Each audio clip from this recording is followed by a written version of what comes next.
See, genealogy was a really big deal, and I used the term passport earlier, but you could almost think of it more like a resume. Or if you're a graphic designer, maybe your portfolio. Your resume can open doors, it can get you jobs, it can get you in the right circles, it can make connections.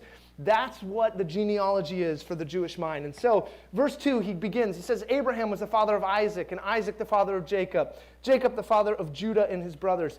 Judah the father of Perez and Zerah by Tamar.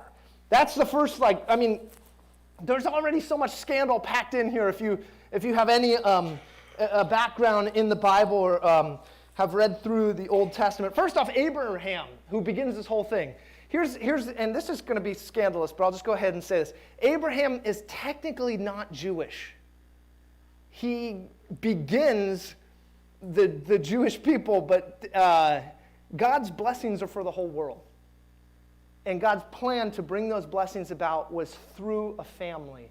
Abraham was the father of that family.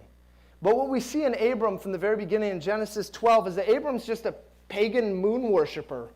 He doesn't know God, doesn't love God, doesn't follow God. God redeems him. God saves him. God calls him. God loves him. God pursues him. And all that Abraham really has going for him. We're like, Abraham, the mighty man of faith, right? All that Abraham had going for him was enough loyalty to what God had called him to step out in faith. There is a lot there. This guy pimped out his wife twice, right? You'd think like you would have learned after the first time.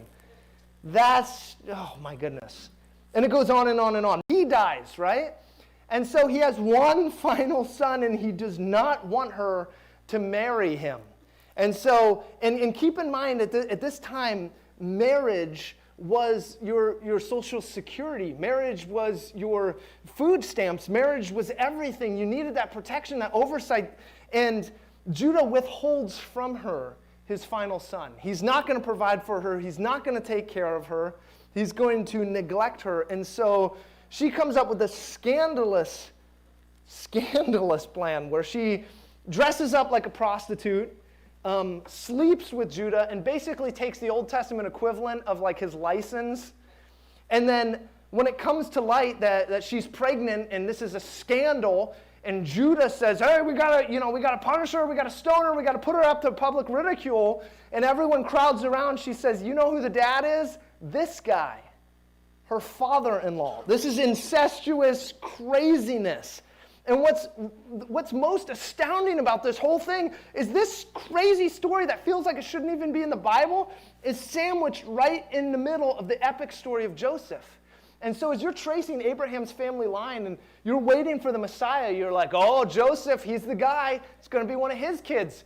The line of blessing, the messianic line, skips Joseph altogether.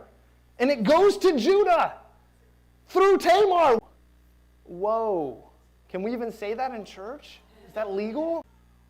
If Yahweh is the true God and he's worked these miracles, who am I to oppose him?